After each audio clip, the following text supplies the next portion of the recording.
What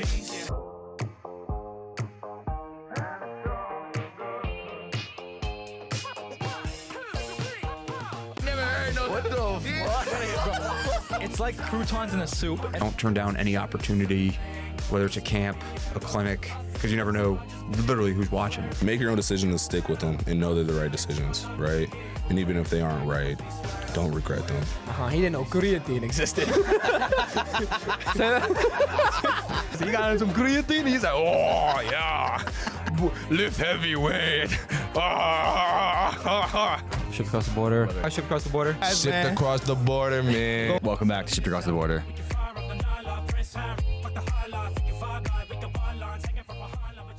I bet. What's up, y'all? Welcome back to Shipped Across the Border. My name is Max, and I'm here with Chris. And today we got on another teammate. It's just been Chris and I for the last little bit, so we got a new face on the podcast. We got Derek DJ Watkins of First Love Christian Academy. What's the show called again? Abundant Love? Abundant Life Academy. Abundant Life Academy. Transfer from Springfield College. You know when we were talking on the podcast with Jamie, saying like about the transfer portal, and there's like two different types of guys. There's one guy who just like... I think we brought this up. About DJ specifically? Yeah, there's one guy who like makes excuses, runs from the grind, doesn't really want to commit to anything. That's just, DJ. No. and looks for like excuses and just takes the easy way out. Like that, yeah. Definitely cut. Yeah, that. That was perfect. Yeah. That's And then hilarious. I mean, he didn't really have a choice, but No. And then there's the complete other type that just works really hard in the dark and just needs that opportunity, and once they get the opportunity, they run with it. And that one is definitely DJ. That one's definitely Speaking DJ. of glazing DJ, damn. That's deserved praise, bro. 'Cause You like to work with the lights off? I do. he's a Burks demon, bro. Oh yeah, I used to be in there every day before the preseason. Bro, you and Sam love that place. Sam used to be the biggest Burks defender. Like anyone's like, "Yo, Burks is shit." He's like, "Nah, that's my spot, bro. Don't ever." I say fuck that with again." Burks. I love Burks. I used to be in Burks. It'd be 10 p.m. I'm in there getting shots up. Yeah. So DJ's been killing it this year. Honestly, at this point, might be leading the team in total points, especially because Goff didn't play last game. Yeah. Been absolutely hooping at Springfield. Didn't get the opportunity that didn't get much opportunity to prove himself. Obviously, just needed that one type of opportunity, that one moment, and definitely got that moment and has ran with it. And it's been awesome to be a part of, awesome to watch, awesome to get a couple assists, giving him the ball in transition, or get a little one-legged midi fade. Bro, he loves that shit. Yeah, Listen, bro. that's bread and butter. I've been shooting a midi since I was a kid. Yeah. Talk about kind of what's been going on. I can't even speak right now, bro. To be fair, it was just Thanksgiving. We had our first practice back today. Every time we have a podcast where we just can't talk, there's always an excuse. It's like, we're makes tired. sense, bro. It was Thanksgiving. Dude, I'm exhausted, bro. First practice back after Thanksgiving. All the college athletes know. No. Last year was you have to believe this again. Was after Thanksgiving. Yeah. So yeah, it's one of them ones. Just getting Shout the out legs tomatoes, back. bro. Shout out. We have to cut a bunch of stuff. I have to cut shout out tomatoes. Oh no, you don't. No, you don't. Danny Harry will get that. Talk to me about kind of what's been going through your mind, bro. You go from like not really seeing any of the fruits of your labor, not really seeing much, like super delayed gratification, and now you're making a career, bro. Now you're making a statement. Like You're a sophomore, right? I'm a junior. You're a junior. Yeah. So you spent 2 years at Springfield? I did. Okay, damn. Yeah. But I mean, honestly, it's been really great to feel because my first 2 years at Springfield, obviously, they weren't great. And everybody was just in my ear, like, because I was frustrated, to be honest. Like, I was working out, I was in practice, and I feel like I deserved the opportunity, and it just wasn't coming. And then there were just people in my corner just, like, push me. They were like, keep pushing. It's going to work out. And in the moment, it's hard to believe. I'm not going to lie. Like, I was just like, wow, like, I really felt stuck. And then kind of leaving I knew leaving was the best choice for me because, like, based off my situation, I didn't think that much was going to change. So when I came here, I was, like, under the impression, I was like, I'm going to come in here, I'm going to play my role, I just want to play. I wasn't worried about starting. I wasn't worried about scoring. I was like, if I can get on the floor and then just do what I know I'm capable of, then I'll be content. I'll be good. Get this guy in the frame. There we go. So why do you think it was that you weren't I was gonna ask that. Weren't playing. Did you talk to your coach about that? Was it like a fit thing? Was it a role thing? What was it? I mean, truth be told, in all the conversation I had with my coach, he never told me what my role was on the floor. So, like, every time I went out there, I was just doing what came naturally to me. Like, the same things you're seeing during the season now, like, that's what I used to do in practice every day. So it's like, I just don't really know, because we've had talks, and it's like, it's coach talk. Mm-hmm. He's telling you what he's telling you for you to stay. And it was kind of frustrating, because I was like, you're telling me this, and then you're showing me a completely different thing when it comes to the games and all that. And then there were things that were said to me near the end of the season. There was no follow through, and then I was like, sign, seal, and deliver. I was like, I gotta go. I feel like we got to do a good job of like being vague and not like, Attacking a previous program. Yeah, we could also cut this part out too. Yeah. This will be able to leave in. Do you think there's anything that was in your control that could have potentially changed your situation over those first 2 years at Springfield? Like when you look back and you reflect, like obviously there may have been situations out of your control. Obviously you're good enough to hoop at the college level. That's very evident by what's been going on this season. But do you think that there was anything in your control that you maybe didn't do or didn't think about that now upon reflection could have changed your position? My first year, I will say, I was more understanding of why I didn't play, because I was the youngest one on the team by far. Like, I was freshly 18, and there were guys playing ahead of me who were 21, 22, and they've been playing in college for 4 years. So I was upset that I wasn't playing, but looking back on it, I understood, because what's the word? Experience is valuable. Like, these guys have 3-4 years under their belt, getting solid minutes, and like you mentioned before, you didn't even know the name of my high school. The high school I came from when I was 18, and it's just like, I'm fresh out from there, and then making that jump from small Christian school to college is a really big jump. So I understood, and then I would say my sophomore year, just be more aggressive from the jump, because I feel like once I begun to like let go and play more comfortably, that's when I started seeing more success.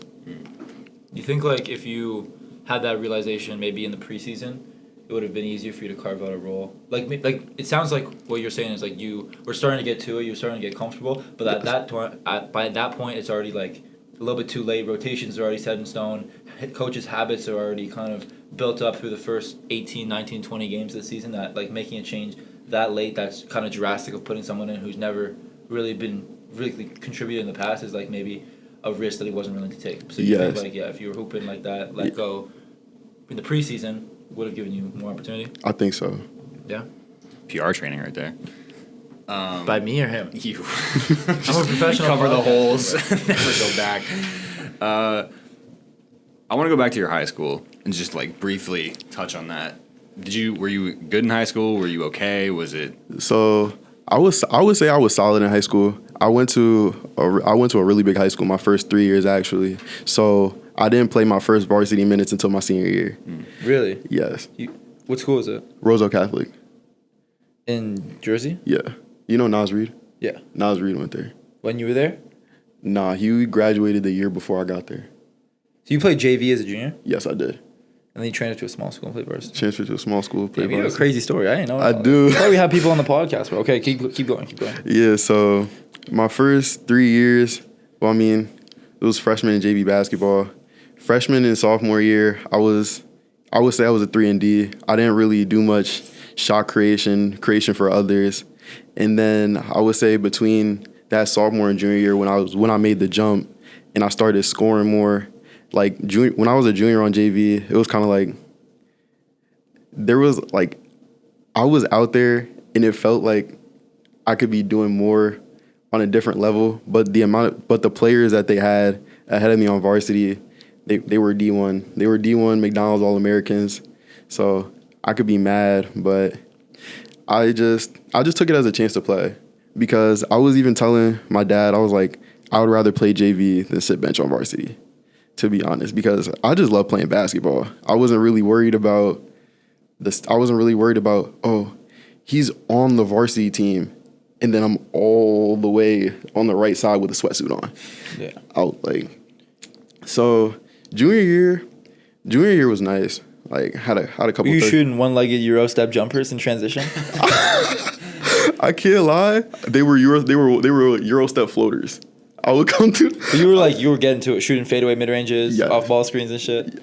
Off ball screens, no. I was most of my game, my junior year, I shot a lot of threes, a lot of middies, and then in the fast break, it would just be whatever came to my mind, really. Creative expression. Yeah, But you were getting to it. I was. Yeah, I had a 30 ball, had a couple 20-point games. Was solid. And then, did you ever, like, while you're playing JV, obviously for someone who is playing on JV basketball as a junior, it's a lofty goal to play basketball in college. Was that one of your goals or your aspirations for your career, or you were just focused on playing and making the most of opportunities and just having fun? One of my goals was to play college basketball, and I knew that it was really going to be hard, especially with 1 year of varsity experience. So I really tried to do my due diligence, going out to different exposure camps, and I actually got my first offer my summer before my senior year. So no varsity minutes. No varsity minutes. Did that coach know that, or he just saw you shooting one-legged fades? Listen, I was. Nah, this guy's nice.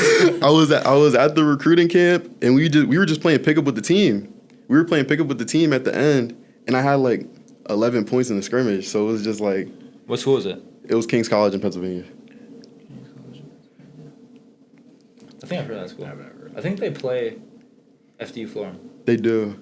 I think that's FDU Florham's actually 20 minutes from my house. Really? I got The coach from Medaille took over the FDU Florham program. Really? When after Medaille shut down, and like they have like 5 Medaille players on their team right now. They won like 2 games, and then their first year when coach was there, they won like I was gonna say 6 or 7. Now I think last year they won like 10 games. Listen. Yeah, so he's a good coach, and he's definitely turning around that spot. But they got some good facilities there too. No, they do. FDU Florham. So how many offers did you have from different schools before you decided to go to Stick? Not Stick. No, sorry, Sticks. crazy Springfield. days. Sorry, yeah, not Stick's Stick. hooping this year though. Nah, they are. Disrespect Stick. I don't really know if I could put a number on. I would say I was hearing from around like 5 or 6 schools, I would say. And then it came down to my final 2 choices were actually Springfield and Kings. Why Springfield over Kings? To be completely transparent with you, he told me I had the opportunity to play as soon as I got there. And Also, have you been to Springfield? No. Big ass campus. Big, nice ass campus. Tons of facilities. Like 7. They have Happens when basketball was invented there. basketball. Yo, they have bro. like honestly, they have one of the most recruiting power in the country. Just because basketball's invented there, they have Basketball the Hall of Fame right there. Like there's so much. we had guys from all around the country, Yeah. all around, forget the country, all around the world. They're a good academic school too, and they're in like the NUMAC, which is like some of the top teams in the country, academically and athletically. So they have a ton of recruiting power. So I mean, that's like if you got an offer from Springfield as Is that what they got you? They were like, basketball was invented here, basketball Hall of Fame. Like, I was like, all this clout. exactly. I was like, I'm gonna come in here, I'm gonna do my thing, right? So I go there, and it wasn't what I expected, to be honest. it happens like that, bro. Oh shit, does that ever happen? Welcome to Medaille. It happens like that. Yeah. So, what's your kind of like mindset, obviously now, after seeing some fruits of your labor kind of develop, going from not really being a part of kind of the scheme to being one of the main parts of the scheme? What's that been like mentally? Honestly, it feels good because before this year, I hadn't played in like a serious game in 2 years, so I was a little nervous about You would that. have never known that. You would have never. I didn't even think about that, but no, you would have never known that. I was just, man, that first game, I was ready. I was like, I'm gonna get out there, I'm gonna play. I wasn't worried about anything else. But honestly, like coming out and just seeing like all the hard work I put in pay off, it just makes me want to keep going. Because I'm just seeing what all I've been able to do in 8 games. What about the rest of the season? And I just feel like I could really help the team like be successful. Yeah. One of the most fun things to see happen every single year with a new team or even a returning team is like to see how the pieces shake out. Like you come in first year, like I didn't know who you were, didn't know who all these transfers were or the freshmen, and you just like watch them, and then as things sort of like go out through the season, people just sort of like shake into different roles. And like I've wondered if you ran that experiment 100 times, would he end up in the same spot every single time? And I'd like to think that it would probably be yes, because that would mean that your work ethic is directly correlated to how much you play. But I can't say that's guaranteed. I don't Just think that's an interesting thought experiment. I think the only person that it would be guaranteed for is probably like Goff. Drew. Well, Drew hasn't even played yet. True. Because I mean, especially because of what he did last year. But everybody coming back, like other than Drew and Goff, maybe RJ too. But like everyone else had like, not saying that they don't have a lot to prove, but they have like a ton of this evidence of like why they're in the position that they're positioned and why it's like not really like up to a question type of thing. And obviously they're both proving that now. But I think everyone else like had a lot to prove, and I think also like the beginning of the season is super important. Like for example, last year, I was like one of my first 10 shots I hit from 3. Yeah. So that's like my trajectory of where I started. Like I started off playing like 19, 20 minutes in the first game, 15 minutes in the second game, but it slowly started to go down like that because I was not shooting the ball well. So like this year I started off shooting the ball like 75% from 3. Yeah, and so you were hot. So now I feel like this year over the first 8 games in comparison, like it's on a more of an upwards type of trajectory type of thing. So it really depends on like where you start, and obviously like you're gonna miss shots. Like for example, I've made 2 of my last 10 in the last 3, let's just say 3 games, 4 games, whatever it is.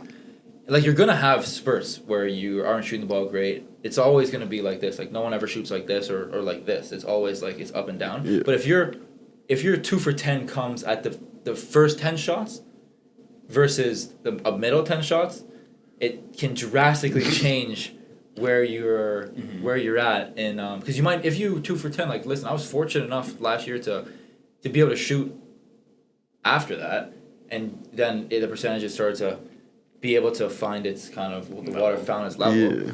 But I mean, there like for example, sophomore year I only shot 7 shots and I missed all of them, and like I didn't have an opportunity I didn't have a big enough sample size for the water to find its level type of thing, and it really just depends. So I feel like that's I think that is by using you as only English by using you. It's Thanksgiving. Listen, everybody stutters. By using you as an example, I think it's a bad one because you're a shooter, so it's naturally sporadic. But him, what I'm asking is like, if we shook the dice and just let it run every single time, would he get enough exposure every single time to end up in the same spot eventually? Whether it's the beginning of the season, end of the season, whatever. I think so. I like to think. Do you think so? That's a good question. Because it's like, regardless of what happens, like you know what you're capable and you know what the kind of hooper that you are. But so to be fair though, like his first game of the season, he was like 11 for 18, 4 for 6 or 5 for 7 from 3. Like, is he a 70% 3-point shooter? Nobody's a 70-point 3-point shooter. Sure. But starting off that hot leads to a lot more opportunity later down the line than if you start off slow and then work your way up. But if you run the simulation, not saying that's what it would be like, but I'm saying that it's so dependent. Like starting off strong for a team, for an individual is so important because what brings more opportunity is production. And so if you prove that you can produce, then you will get more opportunity. There's more trust that you can produce. But if you start off not producing, opportunities get slimmer and slimmer for you to show that you can produce. But let's assume, so we run the simulation 100 times. He goes to Holyoke. Does he not have a good game majority of the time, based on what he's capable of doing, is what I'm asking, essentially? I believe that he would. I think DJ's a hooper and he puts in a ton of work. So Okay. I believe that he would. I think that answers the question, then. But I think that you never really know because, I mean, we can even talk, like, at the beginning of the season, like, when we're doing, like, he's putting 5 guys out, he's putting 5 guys on white, 5 on the green, like, there are times where, like, DJ was outside of those 10 guys. There are times where guys who are inside of that 10 guys now were outside of that. There are times where guys who are outside of that 10 are in that now. And there were times where you were shooting shots that are good shots for you, but at the time, nobody really knew that because we hadn't seen you really play like that. And so you're missing them, and it's like, okay, well, DJ he shoots tough shots. Like, they're going to go in sometimes, they're not, whatever.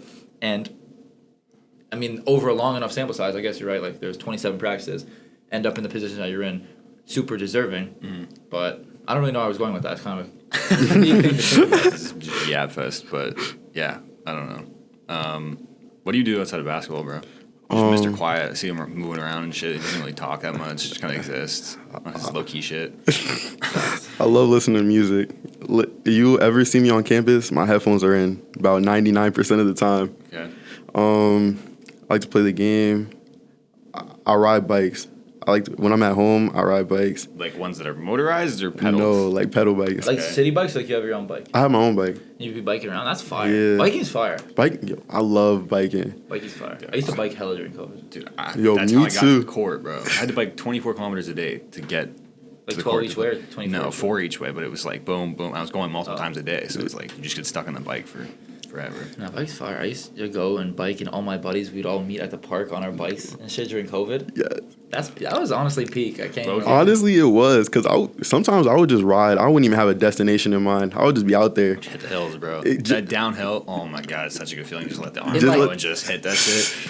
That's peak. Biking's fire. Biking's super underrated, bro. Biking is underrated. Biking's so Because underrated. I couldn't even have my car my freshman year. I was like, man, I'm gonna bring my bike. I did not. Bro, you bike to Springfield? I was going to, but I couldn't keep it in my dorm. That's fair. Now you see all the kids now with like electric scooters and shit. They don't know what it's like. They don't know. In my town, that shit does not exist. Really? No, this shit does not exist. Chris lives on a farm. Oh, It's bikes everywhere, bro. We used to bike to the fishing spot. We used to bike to the bars. We used to bike everywhere. Bike to the bike bar. to the bar, You guy. pick up dad, throw him on the back of the bike, take him home. You know what it is. Wow. Yeah. What kind of music? Really all types. I like R&B. Would not have expected that Why? answer. I don't know. You just don't strike me as an R&B. Bro, fan. R&B's in now, bro. I don't really care what's in. I care if it sounds good. You don't think R&B sounds good? No, I.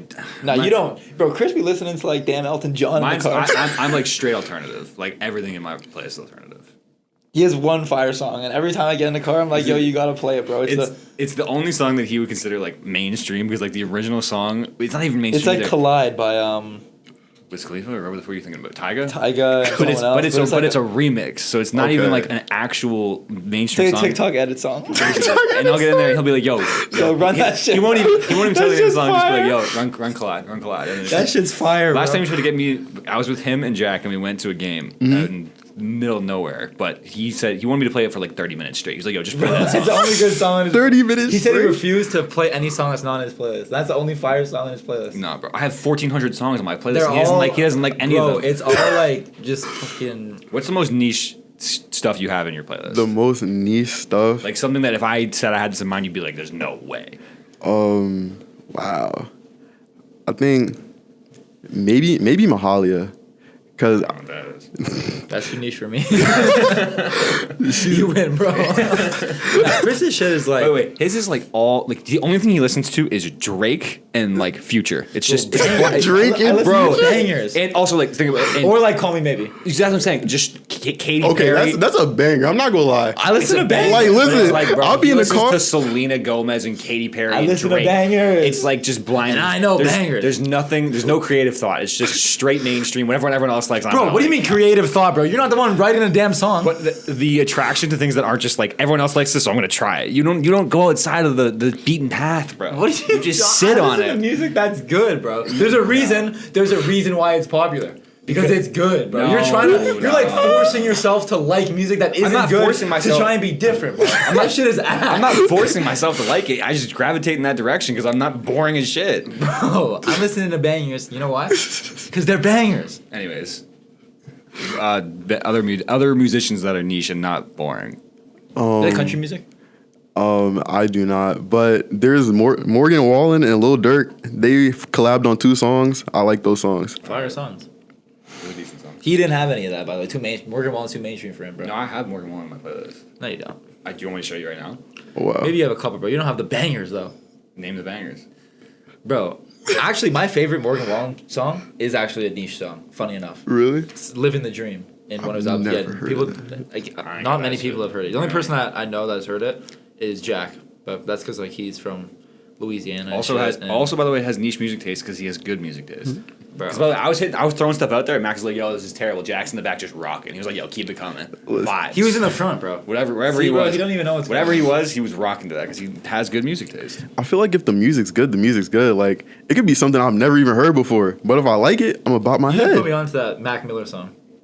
That was a good song. I'm not gonna lie. Yeah, that's my playlist. That's maybe If I'm 2 for 500, I'm 2 for 500. Two for 500. Nah, What's the percentages on that? 2 for 500 is fucking 0025 or some shit. yeah, maybe one more zero in there. Bro, I'm thinking about what you were saying about a lot of the guys on the team. Like if it was a simulation, Being shaked out, would they end up the same way? yeah. And I'm not gonna lie, that's a crazy concept to think about, just because of the way like basketball is like fundamentally. Like you need people to perform, and it's also like nobody makes every shot. Yeah. So it's about when people make shots is so important as well. Like, and I've been in a position where like sophomore year, played like 7 games, played like 14 minutes total, and got some opportunities and like missed shots. And like after the game, like one of the like I was frustrated that I missed a shot. Maybe a little embarrassed that I was playing garbage time, and not necessarily embarrassed that I was playing garbage time, but embarrassed that I was not like playing garbage time and not playing well and missing, and like this is why I'm playing in garbage time type of thing. I wasn't doing anything to help my position. I'll be sitting after the game. And Chris, we were roommates at the time, and I'm like, dude, like if I made that shot, like that would be drastically important for my position on the team, because like we were struggling to shoot. And I get an opportunity and I miss, and like, okay, well, it looks like justified to not put me in the game because I have an opportunity to shoot and I miss, even if the sample size is so small.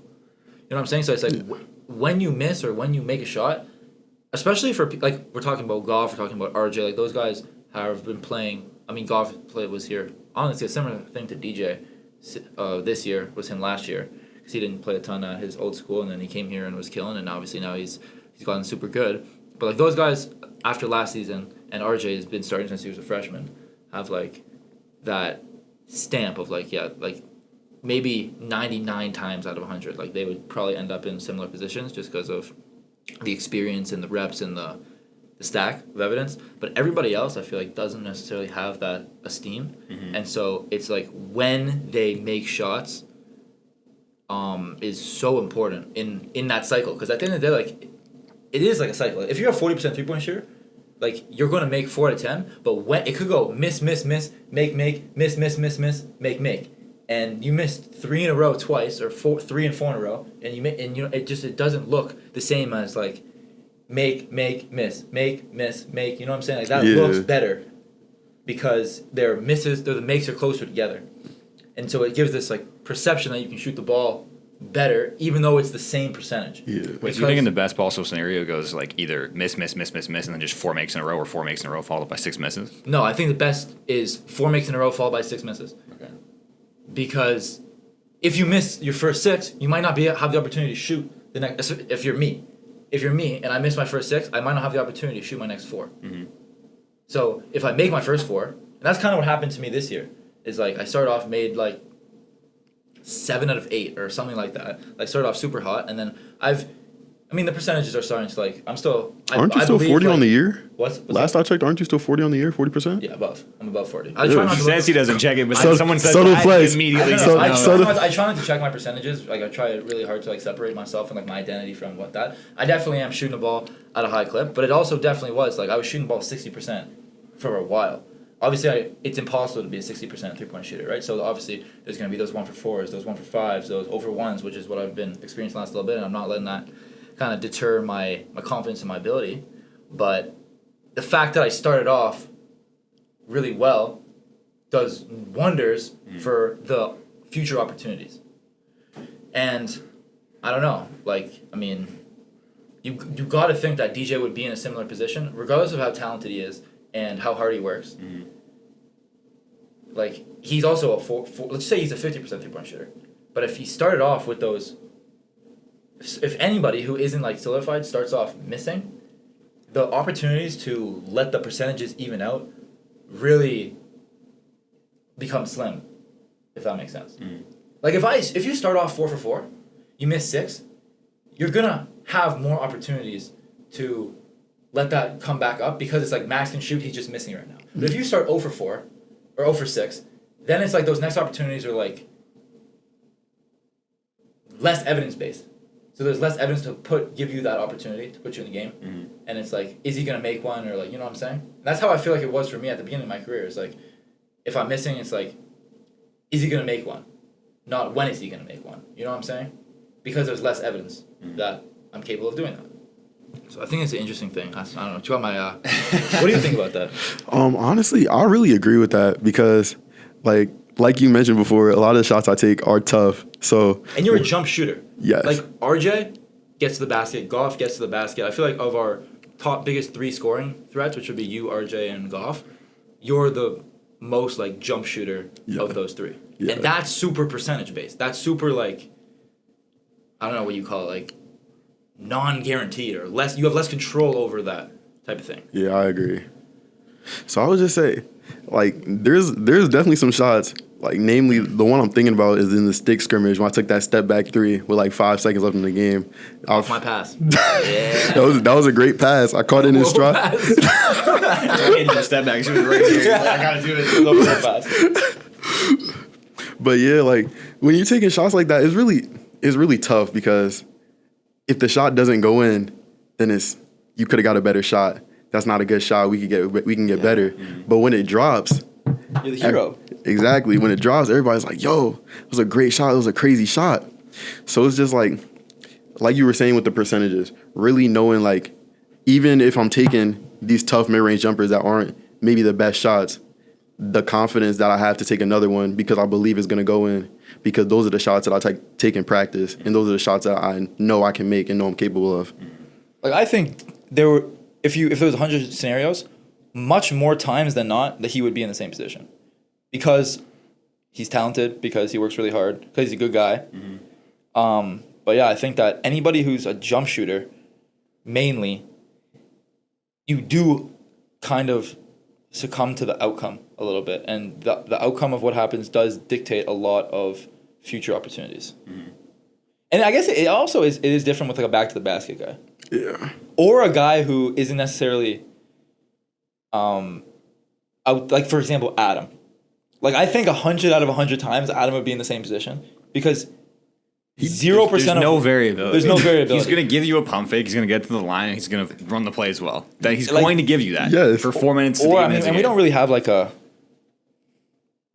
guy you put in and like just like to guard their best player, or a guy like a super like lockdown like just defense is his thing. Yeah. But like because those things are effort based.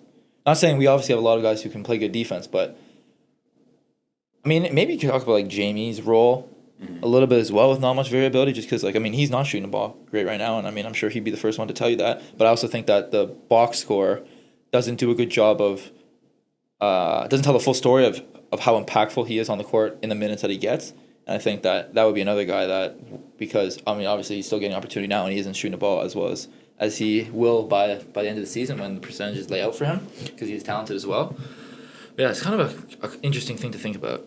Yeah, I don't know. It just spurred to me because I like thought about Brad said this thing a while ago when we were talking about like going to play for colleges, and he was like, if you're talented enough, they will find you. And it's like a little rant about how if you're talented enough, if you're in fucking Venezuela or if you're in Canada, wherever you are in these little towns, like they will find you if you're talented enough and if you keep working. That's his thought process, at least. Yeah, I think that's true, but it's also like if you're Wembanyama, yeah, they'll find you if you live in a damn Amish village. But if you're good enough, but not standing out, like if you're good enough to play in the NBA, but you're not standing out to that degree, then it's tough to find. Even if you are good enough, it's tough to find someone who isn't. I think he used Elijah Fisher as an example.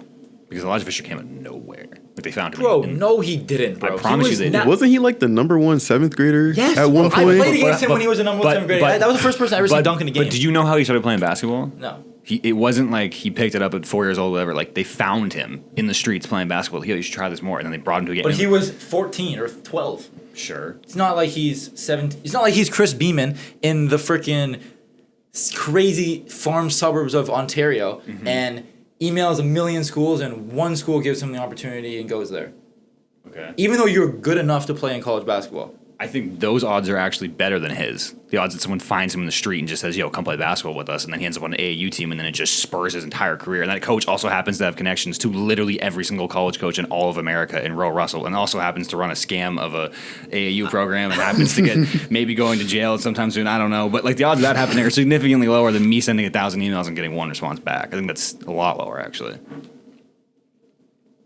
Okay. But I'm saying that you were good enough to play college basketball. But you weren't like Elijah Fisher, 6'6", dunking on everybody, to do that.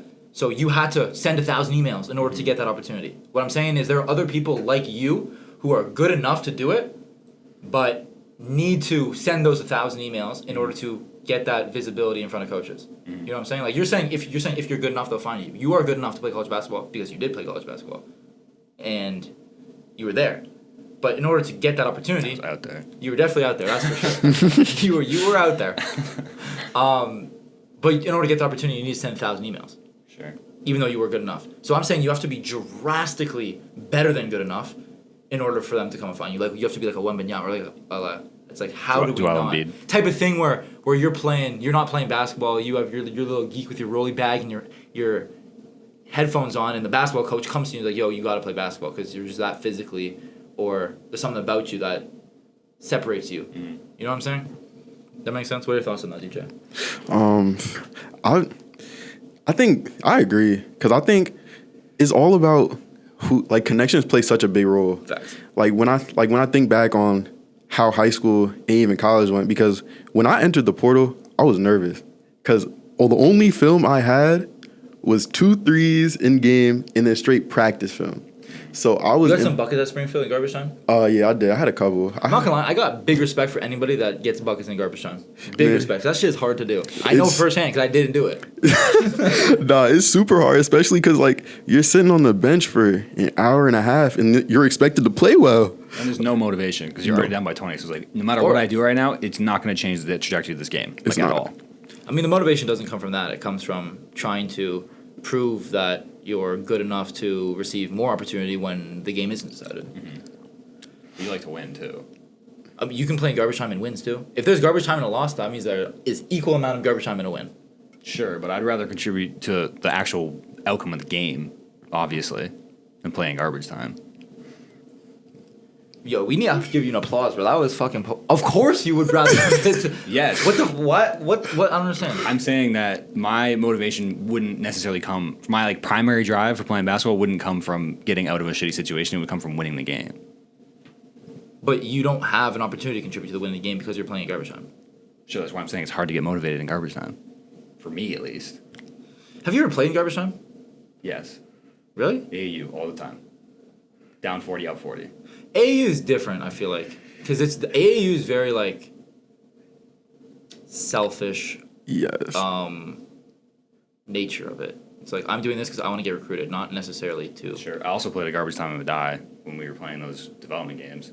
Oh, facts, yeah. That is true. And it was like, why am I out here? This sucks. We're down 40, we're up 40. Okay, so, I mean, I don't know. Me personally, like, maybe that's why you stopped playing basketball. That's probably one of them. Because, yeah, for me, it was like, I want to change my opportunity. I want to try and... That's why I'm so fucking sitting on the floor of the shower after fucking losing and missing a shot or two. It's like, damn, because I really... Not only did we lose, which sucks, I obviously wanted to contribute to winning, and I didn't. But I had an opportunity to change my position, and unfortunately, the ball didn't go in my favor. And that sucks ass. Because obviously, you want to make the most of your opportunities. Type thing. Yeah. So you really, like, at Madai, you were like... I mean, I get... But you were checked out, though. You knew you didn't want to play more basketball after that. Not in that system.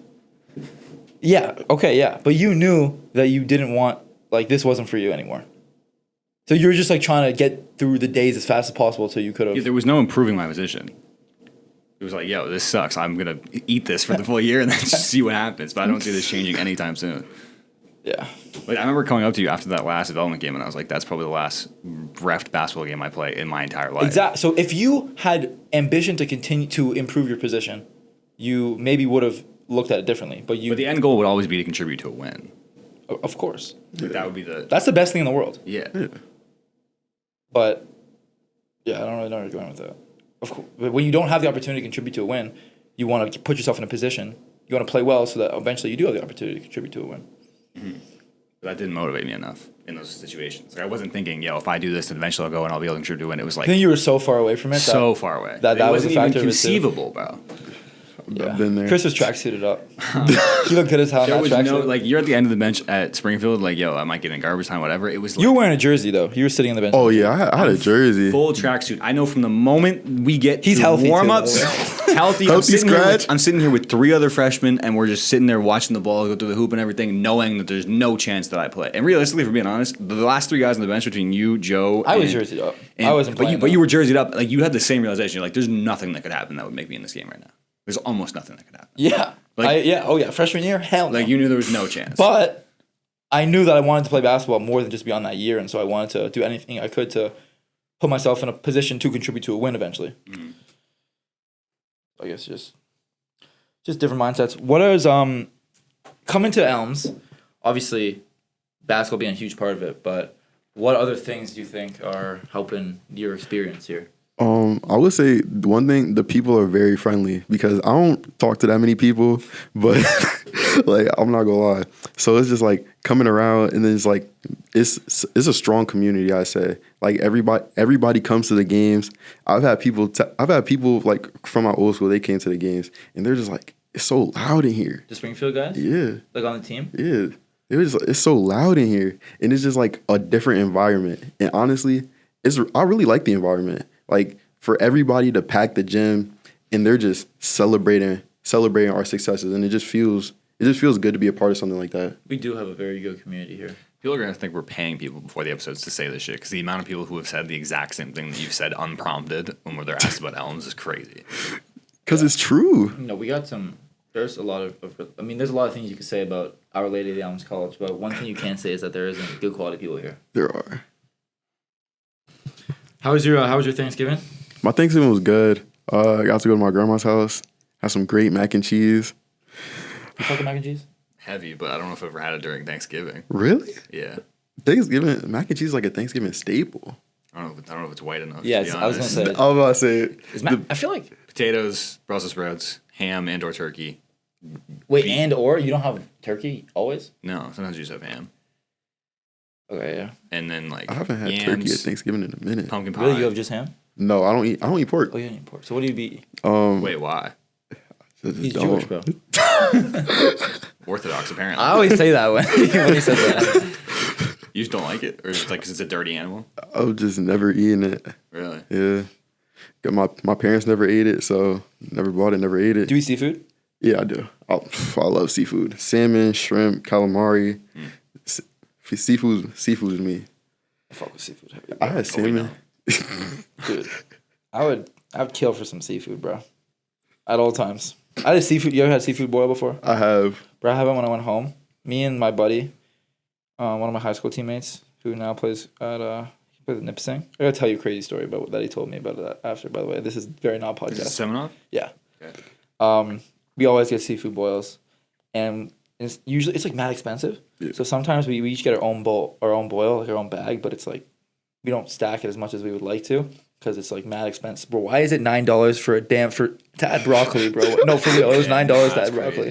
It's crazy. So instead because he got the stomach of a chipmunk, bro. He never finishes his boil either. So we combined and we stacked one big ass boil. We shared it, and it ended up being cheaper than it would have been to get two. And it was fire, bro. Probably the best boil I ever had. Cheaper for you because you got 70% of it and he got 30. Nah, he ate just as much as I ate, bro. No, it was good. It was fire, bro. We got shrimp, we got sausage, we got chicken slices, we got potatoes, we got broccoli, we got rice, we got In the seafood boil? on the side. And you like put it on the rice. Say how? That's It just all goes in the bag. It just fire, all bro. goes in the bag. Me and Jack go to the crazy seafood spot in Springfield. Oh, for real? And bro, if you get seafood boil on top of pasta, it's half the price. Like Jack got like $13 13. for like a ton of like noodles with like clam and or maybe it was I don't know. Oysters? No, it wasn't oysters. It was like mussels. It was mussels. It was whatever, and I got maybe paid $16. Got shrimp, got broccoli, got corn, potatoes, all this stuff. It's less seafood, so obviously because it's like on top of pasta as opposed to in a bag. Yeah. But it's half the price, and it's super filling. I might need that. It's a method, bro. I might need that. You like sushi? I do like sushi. Good. That's another person checked off the list. If people don't like sushi, it throws me off, bro. Like, what's there not to like? It bothers me. Because A lot of people don't like raw fish. But it's so unbelievably good, bro. But a It's lot the of most people- unique good. food on the A fucking lot of people don't planet. like raw fish. You like raw fish? I do. Salmon, tuna. Bro, I'm going to Japan. I heard. I'm going to Japan. End of the summer. Nice. Bro, they don't eat salmon over there. You know Really? that? You know salmon in sushi is like Sacrilegious thing.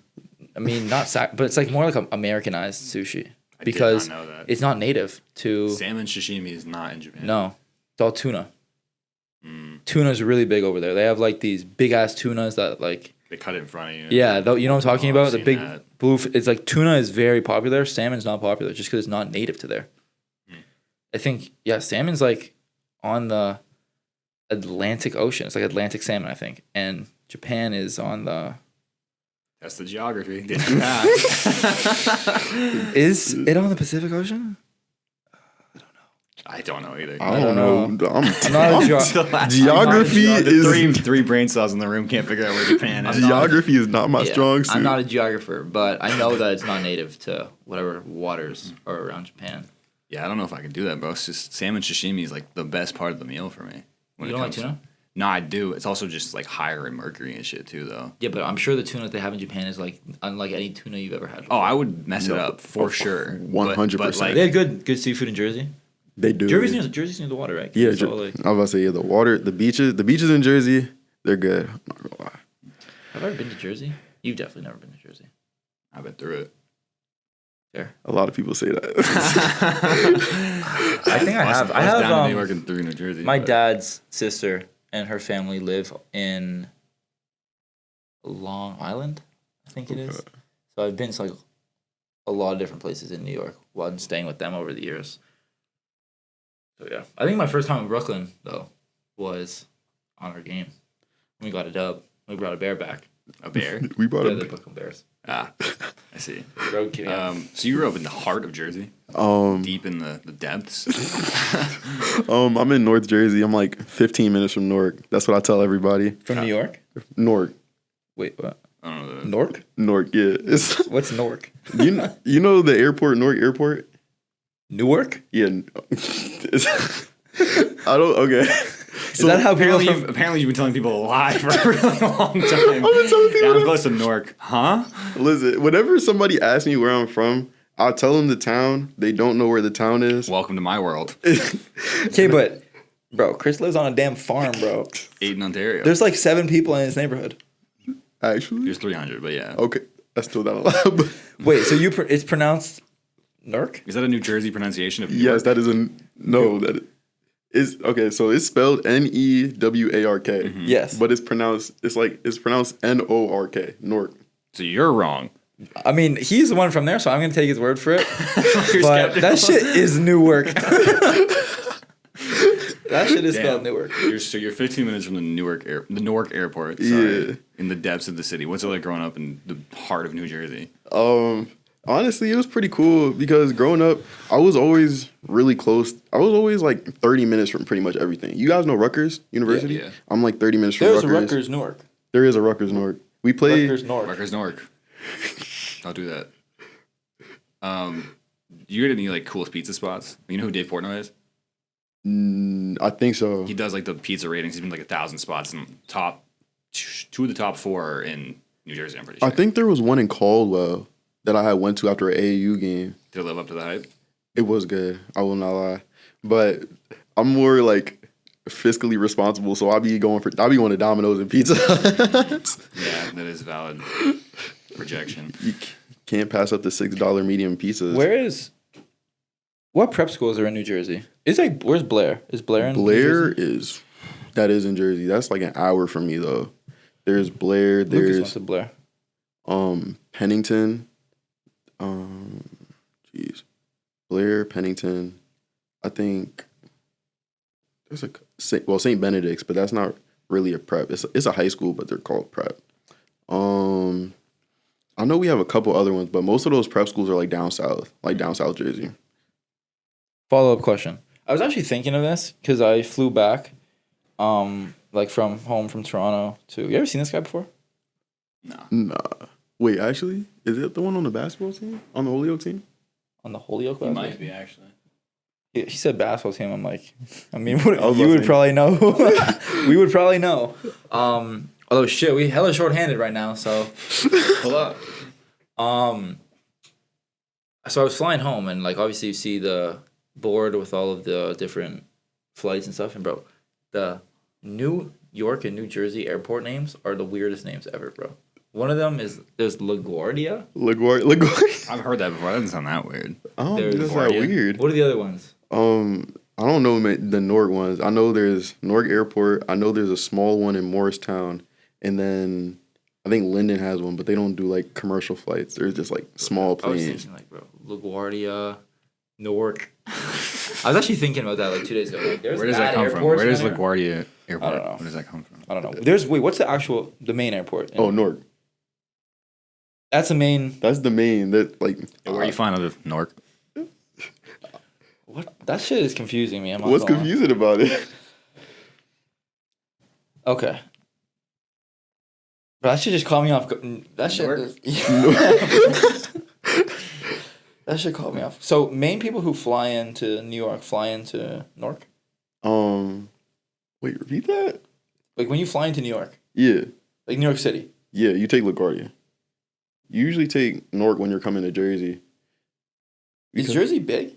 I feel like New Jersey, New York. Jersey, it's big. I would say it's big. It takes like, depending on where you're going, because there's certain spots. Hold on, this is about to be maybe super bad question. Like I might get clowned. What's the question? Is New Jersey a separate state? Or is it like, because I know New York has like a bunch of boroughs and all these different things. And do you know the answer to this?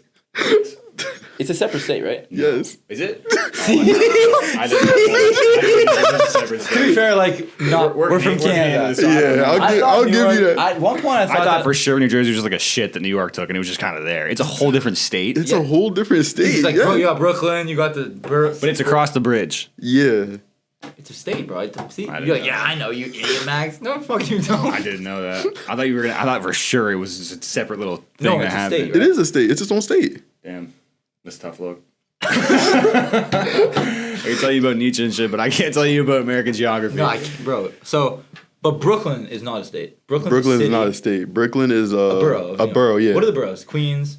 Queens, Brooklyn, the Bronx, Manhattan, and Long Island, I think. But Brooklyn's like kind of like the banished child of the boroughs, right? I think it's Long Island. Long Island is?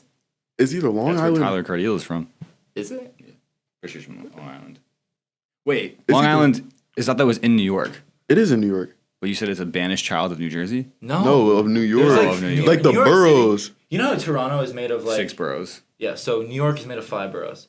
Okay. Long Island, Manhattan, Queens, Bronx, Brooklyn. Brooklyn. Mm-hmm. One of them's a rejected child. I thought that was Brooklyn. I was like, yeah, it's not really New York. But I guess it is. Who's from Brooklyn? Neil? Shout out Neil. Also, is Key not from Brooklyn? No, I don't think so. He's from where Ben's from. Is he? I think. Near. Fish kill? Ben Bozick of Halband. Shout out Ben Bozick of Halband. Yeah, you know he asked me to come down there on Saturday. Like this Saturday? Yeah. Just a show. He wanted to kick it. His brother had a basketball game. He's like, "Yo, pull up. It'll be so fun." I was like, "I got hella food here," and that's just like a really last. Oh, like for thing. Thanksgiving, you're saying? Yeah. That would have been fire. There's just no way I could make It's that. far enough. It's an hour and a half. No, an hour. I don't know. Damn, so New Jersey, the whole separate. Is there boroughs of New Jersey? Nah, we just have towns. Well, we have counties and we have towns inside the counties. You think it's better to live in New Jersey or New York? New Jersey, 100%. What are the Why? benefits? There's a. I Less, feel like less crowded. yes. In my experience with New York, everything's so close together. Like, especially for me, like, I like I'm in a town. Like, there's a combination. So it's like it's separate houses. It's like, and it's like little places to go. And like I'm never really far from anything. Like if I want to go to the mall, I can go to the mall. If I wanted to go to a farm, I could go to a farm. And it wouldn't be that far of a drive. You guys know American Dream? The mall? I was gonna say like the. I don't even know New Jersey's a state anymore, bro. My whole world's collapsing over New here. I don't know Jersey what's is going on. 100% a state. I can guarantee. New Jersey's valid. American Dream? Yeah. What is Valid that? for now. It's like a mall. It's like this really big mall, and it has like a whole bunch of stuff to do. There's a water park in there. There's a Nickelodeon mall? park in the mall. That sounds like some Dubai shit. You know what I'm saying? Where there's that damn ski hills and you know what I'm talking about? It took There's like a mall. no. in Dubai. There was snowboarding in there too. in Actually, the American mall. in the American Dream. I haven't been to enough malls, apparently. Bro, you can snowboard in the mall. Yep. Fire. That's Year fire. year I'm round. not sure how they climate controlled that, but that's sick. Year round. It took mad long to build though, because I used to play football over there when I was a kid. Because where the Giants play, it's like in the same parking lot. So I would drive past it to the field, and then I was just seeing it be built. And I always wondered, like the building itself looked so strange when it was getting built. So I was just like, I wonder what that's gonna be. It must be gigantic. It's huge. Like I worked in there over the summer for a couple of days. I was lost. I was confused. I was like, I don't even know where I'm going. Take a left at the ski hill. Just take a left at the ski hill, That's take insane. a right at That's insane. the Ferris wheel, then you'll Yeah, be I at the could- food court. Bro, so I went to the Holyoke Mall with Jack to get Halloween costumes. Mm-hmm. And he was like, yo, this mall is a good-ass mall, bro. And I'm like, okay, buddy, what do the malls look like in Louisiana? He's like, nah, like, this is a lot of good stuff. Like, apparently, like, malls, I guess, aren't that big in Louisiana. Maybe we have absolutely no American culture, what do you call it? But I think he was saying that, like, if he thinks that Holyoke Mall is a good mall, he don't know good mall. Yo, Is if that the mall that we you go to with Yes. like Target and shit? Yes. Alright. So if he went to saw a ski hill in a mall, he'd probably go into cardiac arrest, bro. What the? Yeah, I'm not glad. I could never live in New York. Like ever. That Too shit many is- people have? Dude, I would panic. I've never been, other than the time when I pulled up there in a bus and everything smelled like piss. That's my only current perspective of New York. But I don't know. I've heard the horror stories. There's too many people, too many things, and also like being packed into a sardine box and paying $10,000 a month. Nah, I'm good on that. Even if there is like ridiculous. Maybe opportunity Jersey out is the there. move, bro. If you're gonna live, Jersey is definitely Can you the- commute to New York from New Jersey? Yeah. Quick, like what's the transportation like? well, you can drive. I would not recommend driving. You could take the train. The train will get you to New York in 30 minutes realistically. Because from where I'm from, you could take the train to Newark Penn Station, and then Newark will take you to New York Penn Station, and then you're literally in Central Park. Damn. So maybe that's the move, bro. There's a lot of finance jobs in New York. Like that's like the finance capital of the world, the capital of North America. And honestly, we could even say the world too, I guess. But maybe the move is live in New Jersey then and commute to New York. You ever watch How I Met Your Mother? Yeah, of course. And like the scene where Marshall is like they go to New Jersey and he's like so hyped because nothing's small anymore and it's not compact and everything. But then everyone else clowns him for it because like everyone from New York hates the people from New Jersey because like Is there beef? I personally never confronted beef. I just think that New Jersey's better than New York. there's gonna be beef. I think New Jersey's better than New York too, bro. From Wait, this where? conversation. How much time have you spent in New York? Enough to say that it's not as cool as New Jersey. No, definitely not. And I don't know if I've ever been in New Jersey. I feel like I have been in New Jersey. I mean, the pizza spots, I'm down for either one. I think there's probably more in New They got York. a hockey team too in New Jersey. Yeah, Blue they Devils. used to have a really cool player named Kovalchuk. He was fire. Russian guy. It's in Newark too. Wait, what? The There's a North hockey team? The hockey team, the New Jersey Devils play in Newark. That's just confusing me, bro. Wait, what are you confused about? So Newark's a city Yes, in New Jersey. yes. That's the capital city. What's the capital No, city? the capital city is Trenton, I never Which heard of is that. where? west by Philly. It's way away from Philly's in Pennsylvania. Philly is in Bro, Pennsylvania. what are we doing right Philly, now, okay. bro? Jersey borders like how many states does Jersey? I'm pretty sure Jersey only borders 2 states. It's New Jersey and Pennsylvania, but there's different parts. Because I used to go to this basketball camp in the Poconos. It would take me an hour In the Poconos? in the Poconos. Okay. Now It would we're take just- me Now an- we're just making shit up. You ever heard of the Poconos? You've never. I'm being dead ass, bro. You've never heard of that shit, bro. The Poconos is like fairly common knowledge. Really? Yes, bro. Dude, maybe I'm Poconos is not like an obscure place. Like many people go to the Poconos. I never heard of that before. Yeah, so- That just sounds like really polio. So that's in Pennsylvania, and it only takes me an hour to get there. And then even on my drives up here, 30 minutes, and I'm out of Jersey. I'm in New York. Shit's mad close together, bro. Canada could never. Not in a million years. How close is the closest house to you? 5-second walk. Oh, really? The end of my laneway. I have a neighbor You have a neighbor? right across from me. Damn. But the closest Walmart is 30 minutes. 30 minutes. That's The closest Walmart is like 10 minutes away. And Yeah, that's I'm by like- foot. yeah. I'm like 7 minutes from a Walmart, probably. I'm tired, bro. What else you guys talk about?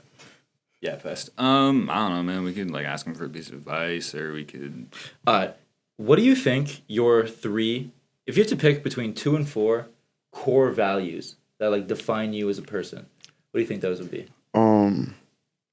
Hard work. Jeez. I don't even know. Do you want to hear ours? Yeah. Go first. So the basis of this comes from a book that I was reading, talking about how having like obviously everybody has core values because you make decisions and you move through life and you do things based on values that are built over experiences, over various different things. So everyone has them. But being able to like identify which of values are like your core and are super important to you, from the book explanation and from my interpretation of it and experience with it, helps like ground you in your person and helps establish consistency and thing you can turn to when things aren't going well to remind yourself like who you are, how far you've came, and what to kind of go back to the basics and how you can continue to kind of see success. When I obviously related to basketball because I'm a basketball player. We're in the basketball season right now, and however things are going, like ups, downs, lefts, rights. Like if I can ground myself in these core values of me as a human being, not just as a basketball player, that I will be able to at least establish some sort of consistency and continue to move in the right direction. So that's kind of the basis of it.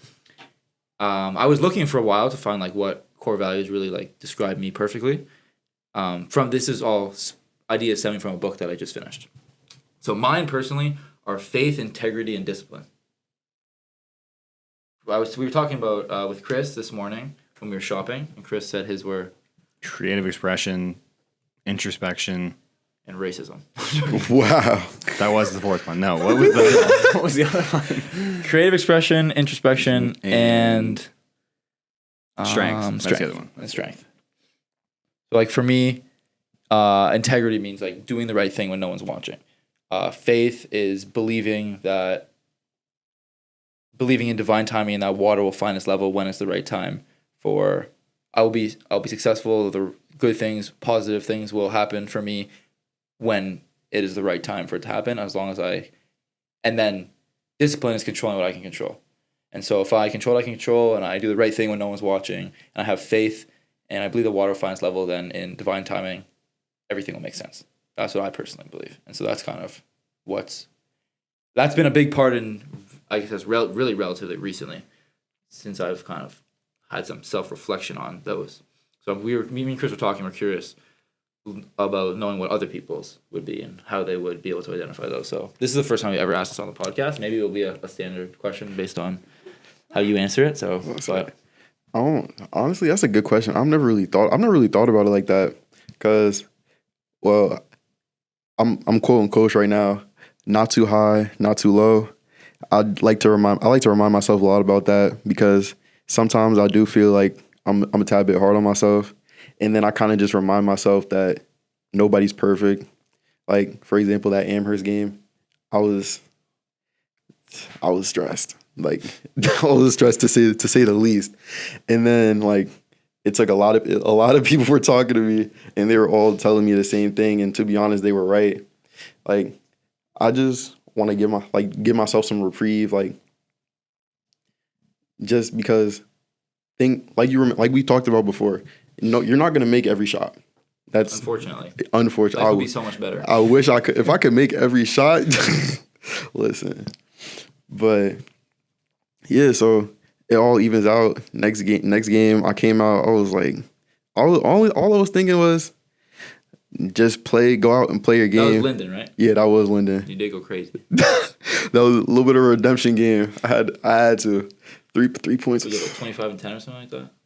I had 25 and 7, I think. That's tough. Pendulum always returns. Yeah, so maybe that would be consistency. I think so. Or, I mean, Yeah. it's up to you to define how you would assign a word to that, I guess, value. It's up to you. I think I would go with consistency because even after that game, I still worked out the same. I still carried myself the same way. I didn't look at myself any different because I know who I am and like I know what I'm capable of. And one game isn't going to define me. Exactly. And that's why I think like being able to identify those core values is super important because it reaffirms like who you are and allows you to bounce back. Or what Chris was saying, he was challenging me of like, why does it matter if you can identify them? If you're a disciplined person, when there's an opportunity to be disciplined, you're gonna be disciplined. Or if you're a faithful person, when your circumstances are unfavorable, you're going to have faith because you're a faithful person. And so what's the point in like wasting time identifying them and doing that reflection?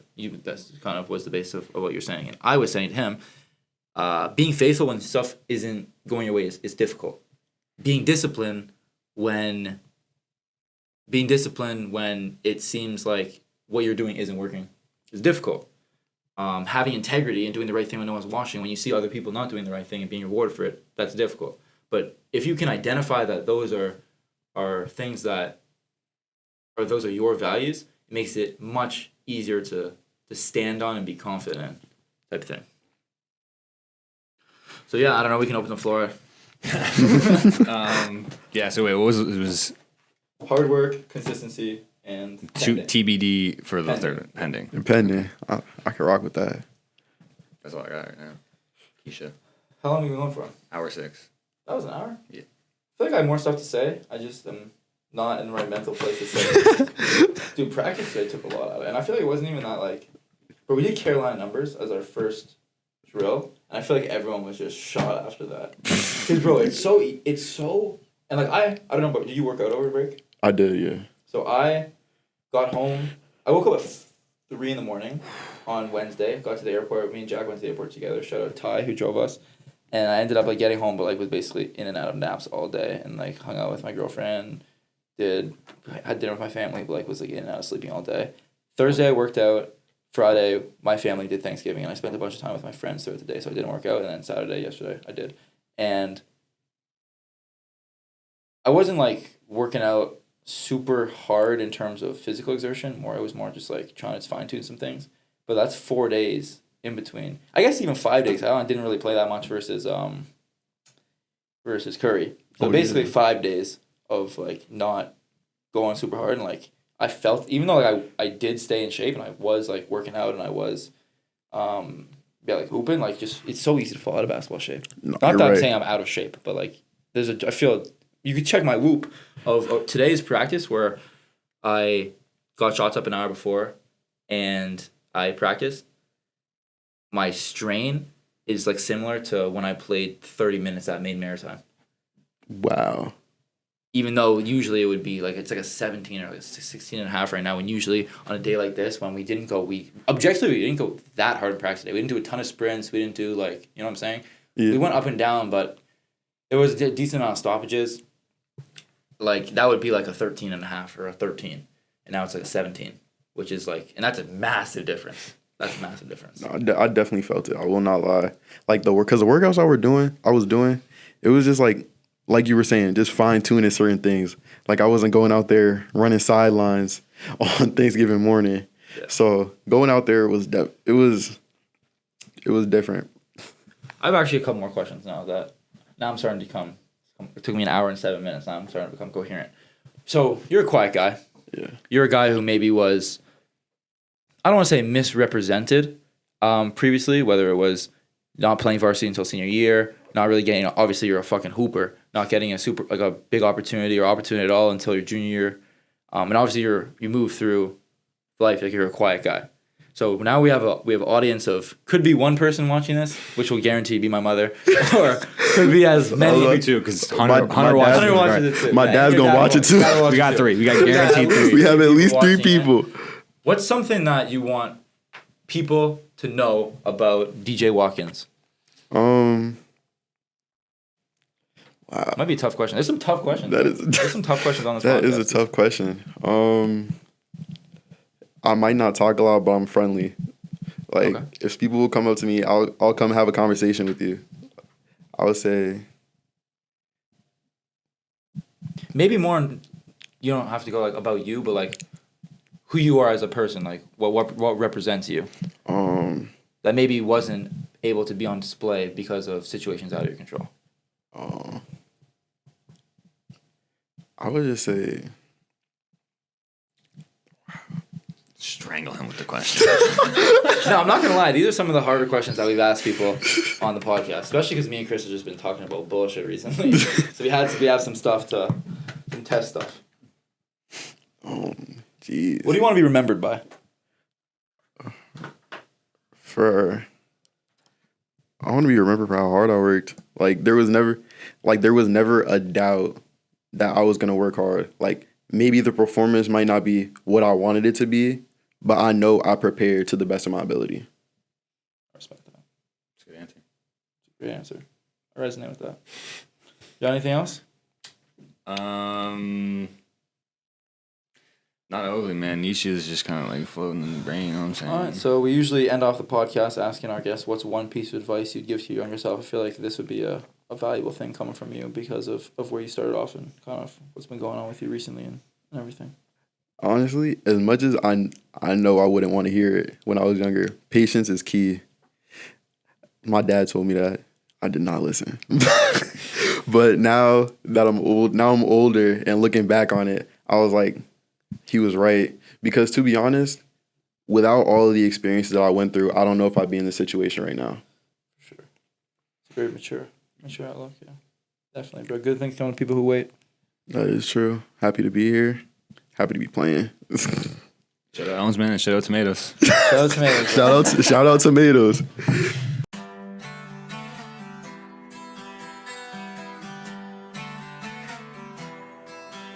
Well, she danced in my